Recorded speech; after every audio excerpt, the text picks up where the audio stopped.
Hi guys, good morning. আমার কাজ জানলা খুললাম। সালমান কমা কেমন আছো? এবার আমাকে সবাই কমেন্টে জানাবেন। আমি একটা ছোট্ট ইউটিউবার, জাস্ট নতুন খুলেছি। তোমরা জানিও কেমন হচ্ছে আমার ভিডিও। সকালে উঠে আমি কী কী করতে চলেছি আপনারা দেখতে পাবেন। ছোট্ট একটা টয়লেট।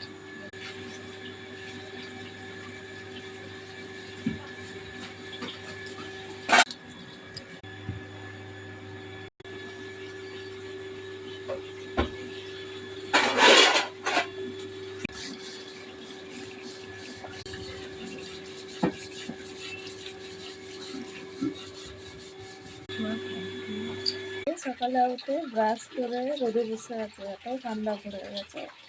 কাজ করব, তাই লাগবে সানস্ক্রিন একটু মুখে নিয়ে। যদি হট করে